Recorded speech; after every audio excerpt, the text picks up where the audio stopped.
Good afternoon, everyone. So I'm going to talk briefly about governance and policy choice in Ghana, because many of us know that policy choices don't just emerge in a vacuum. And we were very much interested in what are the political and institutional conditions that either facilitate or stymie governments from choosing policies that are conducive to agriculture and economic transformation. Now, Ghana is well known, as Peter alluded to, for being a very strong democracy. It's had 7 rounds of competitive multi-party elections, and there's a great body of scholarship that shows that democracies tend to be associated with more pro-poor investments in education, in health, in general social welfare, and we've definitely seen that in the Ghanaian case. Huge reductions in poverty, impressive increases in literacy rates, impressive increases in life expectancy. But for transformation, you need more activist policies by the government to address key market failures that affect the private sector. So in Hausman and colleagues' terminology, you need the government to help with self-discovery externalities, basically helping the private sector identify new products that could be profitable.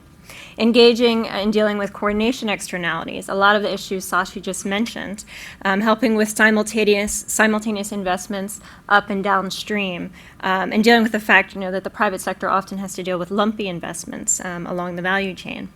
And providing some of those missing inputs, providing quality control, providing underlying seed legislation, fertilizer legislation, and other forms of infrastructure. And so a lot of the experience from developmental state scholarship has shown that you need at least 3 key variables in order to facilitate a state that can address some of these market failures. You need first this type of long-term political commitment, so not just policies that are tied to one political administration but go beyond the administration, because you need to create some type of credibility for the private sector, that they're not going to have to engage in very risky investments in a volatile policy environment. That'll change when the next administration comes in. You need a strong bureaucracy or public sector that can help with proper implementation of policies and oversight. And then you need some mechanisms for state business coordination, the ability for the business sector to actually communicate to the government what are the market failures that need to be addressed. And unfortunately, in the Ghanaian case, over the last 20 years or so, you've had weaknesses in all 3 of these areas. Commitment to policy has largely been driven by the electoral cycle, and Ghana is seen as the example par excellence of being victim to the political budget cycle, essentially where deficit spending is tied to elections. And so you can see from the the blue line here, that this trend has been even more pronounced the last 2 elections. It's often been mirrored by what you see in the green line, which is a decline in fiscal governance as well, as judged by the CGIAR ratings. And it's not just that Ghana is a democracy, it's actually Africa's only 2-party democracy. Very competitive system, elections are extremely close. And so you have parties actually trying to outspend each other just to grab those marginal voters, and particularly the incumbent party. And so you see a tendency to large visible projects, like the previous administration's fertilizer subsidy scheme, subsidized mechanization through their AMSEC scheme, the presidential special initiative scheme under the KUFAR regime.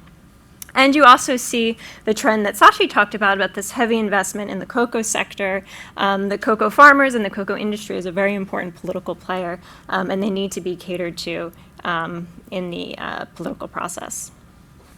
Secondly, public sector capacity continues to remain weak. As Peter alluded to, Ghana has been one of the more successful implementers of structural adjustment policies. It's liberalized much of its economy, but has given less attention to public sector institutional reform. And you can see here over the last decade or so, based on the Mo Ibrahim governance indicators, that public sector management is its worst component of governance, vis-a-vis, of course, rule of law or participation in human rights. This means there's been low capacity to implement a lot of policies, low oversight of projects, and a lack of M&E. So things like the Ghana Fertilizer Program, there was no M&E of that program. Who was targeted, who benefited was not known. And an inability to anticipate threats or opportunities. So the loss of the kind of pineapple sector that Sashi alluded to, which happened when Costa Rica came on board with this MD2 pineapple, was not foreseen by the Ghanaian government, hadn't thought about how do we stay competitive with this important horticultural product. And some of this has been exacerbated since 2012 when the government devolved a lot of agricultural functions, particularly extension to the local government, which are severely under-resourced already. And then finally, state business coordination has been historically quite weak. Under the Rawlings regime, there was a lot of distrust of the private sector, which was seen as being a funder for the opposition.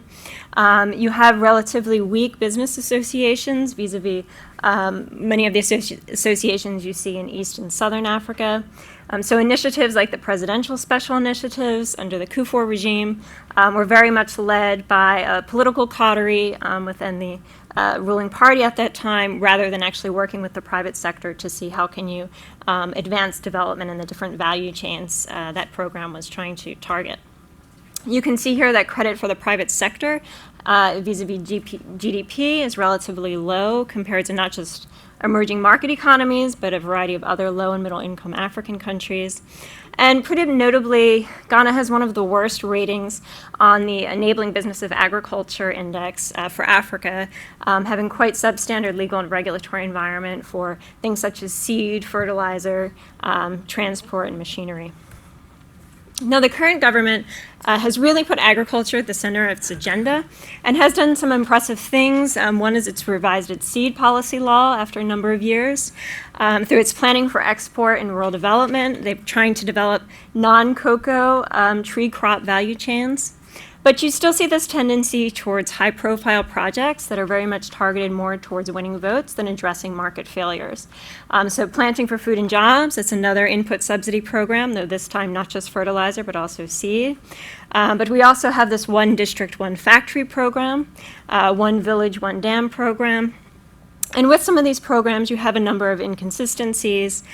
For example, the devolution to local government has exacerbated this capacity constraint because more districts have been created, which is often seen as a way of another kind of a political tactic of creating districts for citizens. So now you have 254 districts that's been created. That's kind of reduced the amount of resources even further available to district assemblies. So I've just put one picture up there from a visit to one district assembly, which had received 24 motorbikes for ag extension agents from the Canadian donors. But they couldn't be used because the assembly doesn't have any money for licenses or for fuel. So they're just sitting idle in the assembly building. So to conclude, what does this mean from the entire book? We clearly would be advancing many of the policy recommendations that are needed to get agricultural growth going, particularly, of course, more investments in ag R&D, extension, value chain coordination is really important. But we need to be quite cognizant of how these recommendations correspond to existing capacity constraints and other types of political incentives. So one option we advanced towards the end of the book is looking at more first mover strategies that focus on some of the crops Sashi was alluding to, non-traditional export crops or priority food staples that compete with imports, focusing on just a few, not the variety that some of these programs I alluded to do, but thinking about economies of scale and some type of spatial concentration through agro-clusters or agro-industrial parks, but committing to the long term, not backtracking when there's a problem, trying to engage in some problem solving, and in that way helping the public sector advance its capacity through learning by doing, learning from mistakes over time, and perhaps having some small wins in terms of showing success that can be scaled up for political purposes to show the government is effectively addressing agricultural transformation. So I'll leave it there and turn back to Peter.